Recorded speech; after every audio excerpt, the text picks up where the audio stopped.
Eu conto as histórias, por exemplo, de como foi negociada a dívida da Globo com os bancos estrangeiros em Nova York,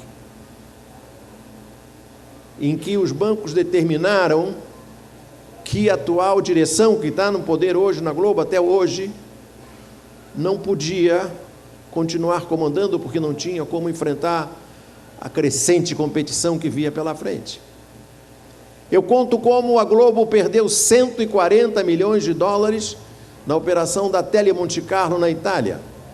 A Globo cometeu a imprudência, a leviandade de competir com o Silvio Berlusconi, que era o dono da maior rede de televisão da Itália, montou uma televisão em Monte Carlo para entrar com o sinal na Itália, e o Berlusconi saía pela Itália cortando os fios de transmissão da Tele Monte Carlo para entrar na Itália. A Globo perdeu 140 milhões de dólares, mas não perdeu, porque ela levantou um dinheiro no Banco Central do Brasil, trocou esse dinheiro no dólar paralelo e pagou a conta que devia. Está lá no meu livro. Esse livro é, portanto, o testemunho de um repórter, mas eu não falo só da Globo. Não falo só da Globo, porque eu falo também da minha experiência no Jornal do Brasil. Eu trabalhei no Jornal do Brasil, quando o Jornal do Brasil era, modestamente, o melhor jornal do Brasil. Eu falo da minha experiência na TV Manchete. Eu fui um dos primeiros a trabalhar na TV Manchete, logo no comecinho da TV Manchete. E tem uma história muito interessante, que dá uma ideia do que era a Manchete, do que era a Globo. O Leonel Brizola foi eleito governador do Rio e inaugurou o Sambódromo, desenhado pelo Oscar Niemeyer e concebido pelo Darcy Ribeiro. E ia haver o primeiro desfile de escolas de samba no Sambódromo do Rio, e o Brizola ofereceu por baixo do pano ao Adolfo Bloch para transmitir pela TV Manchete, porque ele não gostava do Roberto Marinho, o Roberto Marinho não gostava dele. O Boni bobeou, que era o diretor da Globo, bobeou, e a transmissão do desfile de escola de samba foi acabar com a Manchete. O Roberto Marinho se irritou, deu uma bronca no Boni e começou a ligar para o Adolfo Bloch para fazer uma cobertura em pool, Globo e Manchete. Não interessava a Manchete, que a Globo era muito mais poderosa, se entrasse em pool ia perder a audiência. E o Adolfo fingia que não estava recebendo os telefonemas do Adolfo, não respondia, não atendia. A Manchete transmitiu, foi um grande sucesso. E a Manchete foi e quebrou. A Manchete quebrou. O Adolfo reuniu a sua equipe num fim de tarde, início de noite. E agora? Agora, acabou. Vamos quebrar. O Adolfo levantou-se, pegou um táxi na porta da Manchete, na Praia do Russell, no Rio de Janeiro, subiu a Praia de Botafogo, Jardim Botânico, entrou na Rua Lopes Quintas, foi a Vênus Platinada e pediu uma audiência com o Roberto Marinho. Roberto Marinho deixou ele na sala de espera 2 horas. Humilhado, ofendido, Adolfo entrou na sala do Roberto, esticou a mão e disse: vim aqui te pedir ajuda, só você pode me salvar. Aí o Roberto Marinho falou: Adolfo, estou esperando você atender o meu telefonema, passar bem. E ele eletrocutou o Adolfo Bloch. E quebrou o Adolfo Bloch. Eu trabalhei com Armando Nogueira, trabalhei com o Boni, e com o Armando Nogueira eu aprendi, segundo ele, que tinha 3 instruções básicas do Roberto Marinho para fazer o Jornal Nacional. Estão aí no meu livro. Primeira instrução: não quero negro nem desdentado no Jornal Nacional. Isso não era um privilégio do Roberto Marinho. No Jornal do Brasil, eu era o editor-chefe, só podia botar um negro na capa do Jornal do Brasil, o Pelé. Nenhum outro. Terceira instrução do Roberto Marinho ao seu diretor de jornalismo, Armando Nogueira: Se uma criança cair na linha do trem, se o Brizola se jogar na linha do trem para salvar a criança, se a criança se salvar e se o Brizola morrer, ainda assim, você tem que me consultar para saber se pode dar o nome do Brizola no Jornal Nacional. Se você substituir o nome Brizola por Lula, por Dilma, a instrução vale até hoje. E agora o que eu considero mais importante. Segundo a instrução do Roberto Marinho, o seu diretor de jornalismo, o importante não é o que eu divulgo, o importante é o que eu não divulgo. E é por isso que existe essa interdição, essa censura ao debate público. Não há uma discussão sobre os debates públicos, sobre as questões essenciais sobre a sociedade brasileira, sobre o destino da sociedade brasileira, problema de educação, de saúde, defesa da mulher, defesa dos homossexuais, dos negros. Isso não se debate, porque o importante é o que não se debate. E o resultado, para concluir essa história que já está longa demais, é que ao fazer uma indústria de televisão privada, sem a contrapartida de uma rede estatal forte, porque na Inglaterra hoje tem televisão privada e estatal, e a estatal é forte. Na França tem rede privada e a estatal é forte. Na Alemanha a mesma coisa. Nos Estados Unidos aqui não tem TV estatal.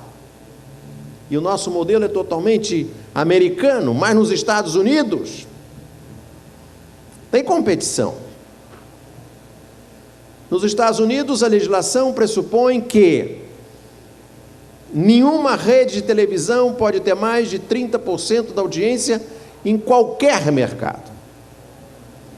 Não pode haver propriedade cruzada, cross ownership. Num mesmo mercado, um grupo empresarial não pode ser dono de TV, rádio, jornal, revista e portal na internet.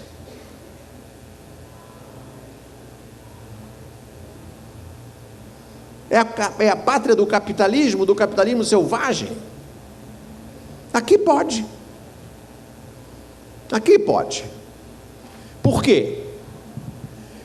Porque o Brasil não teve a firmeza do seu Requião e do seu Brizola, que são os únicos homens públicos desse país que enfrentaram a Globo.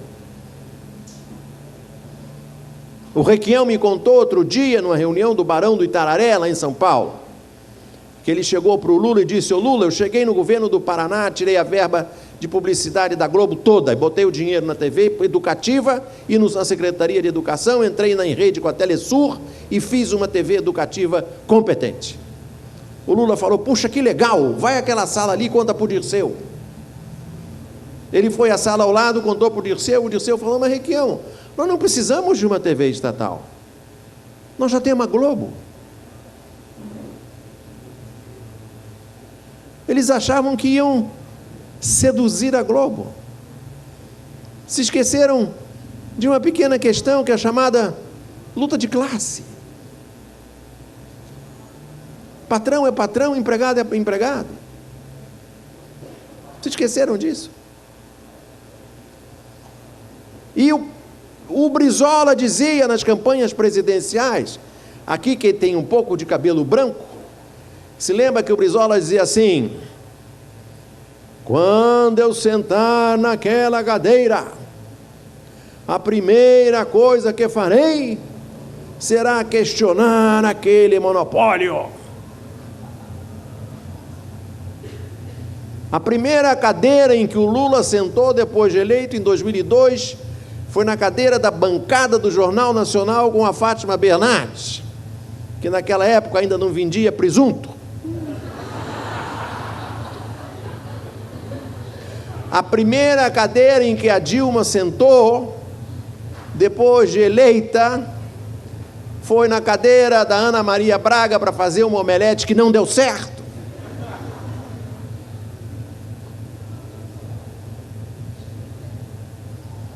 E não fizeram o que a Cristina fez aqui, uma lei de médios, que pegou a Globo da Argentina, o Grupo Clarim, e fatiou, que é como o capitalismo americano fez com as majors de petróleo, com a Standard Oil e depois com a AT&T. Eles sabem o que é preciso fazer para evitar os monopólios daninhos. E nós que copiamos eles, não copiamos isso. Porque essa lei que tem aqui, de regulação da indústria audiovisual, foi promulgada em 1962, e com uma característica: essa lei é resultado integralmente de um projeto que veio da bancada do rádio e da televisão no Congresso, liderada por um funcionário do grupo associado, o senhor João Calmon. Essa lei foi levada à presença do presidente João Goulart, aprovada no Congresso, e o Jango apôs 52 vetos. O Congresso derrubou 52 vetos. E a lei é integralmente como saiu do gabinete do Chateaubriand, que era a Globo da época. Essa lei vige até hoje. Uma vez eu perguntei a Antônio Carlos Magalhães, por que não muda? Porque a Globo não quer, meu filho.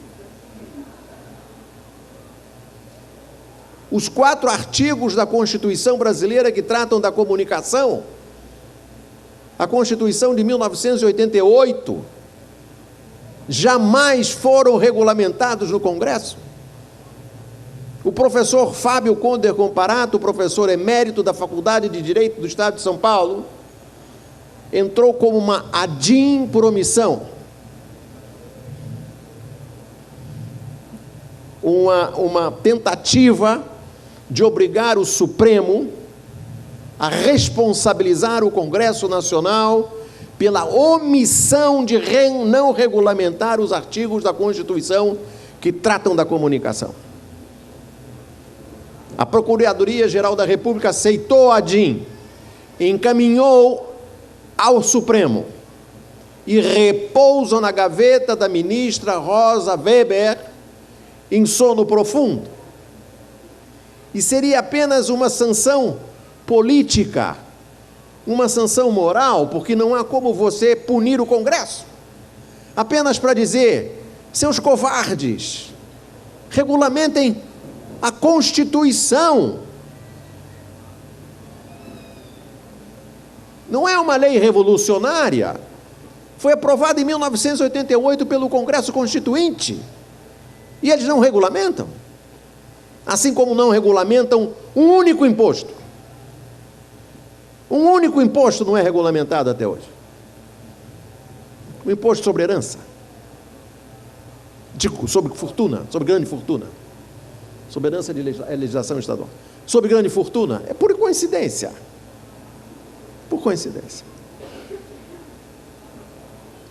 O meu livro termina quando eu recebo, na eleição do segundo turno, da segunda eleição do Lula, um telefonema do Lula. O Lula queria agradecer o fato de eu ter escrito um artigo em que eu denunciava o golpe do Jornal Nacional para levar a eleição para o segundo turno. O Jornal Nacional consegue o privilégio inacreditável, que é fazer um debate na sexta-feira e botar a análise do debate no sábado, quando não tem mais horário eleitoral gratuito, e a eleição ser no domingo. E nenhum político brasileiro, a não ser o Lula naquela vez, se recusa a participar dessa farsa, dessa armadilha. O debate na Globo é na sexta, Jornal Nacional no sábado, não tem horário eleitoral no sábado e tem eleição no domingo. E todo mundo se submete a isso. O Lula não foi ao debate. No Jornal Nacional de sábado, a Globo fez uma edição para derrotar o Lula. E para não desmontar o Jornal Nacional, que estava feito para derrotar o Lula, a Globo, o Jornal Nacional ignorou um fato que o Jornal da Band tinha dado meia hora antes. Um fato irrelevante. A queda do avião da Gol, em que morreram 127 brasileiros. O Jornal Nacional não noticiou, porque era mais importante derrotar o Lula. E eu contei essa cronologia, porque eu conversei com o Boechat, e o Boechat me contou, olha, nós subimos assim, botamos no ar assim, e é impossível que na TV Globo ninguém visse o jornal do Boechat. É claro que via. O Lula me ligou para agradecer. Você fez um trabalho muito bom para enfrentar essa safadeza, quero te agradecer, você e o Mino Carta, tinha escrito uma matéria na Carta Capital, foi um trabalho muito bonito, quero te agradecer. E quero também te dizer o seguinte, Paulo Henrique, assim que acabar essa eleição eu vou te telefonar para conversar com você sobre um marco regulatório da televisão no Brasil. Aí eu disse, perfeitamente, presidente, estou às suas ordens. Sabe quando o presidente Lula me ligou para tratar do marco regulatório que vai cuidar da Globo? Hã? Nunca! Nunquinha!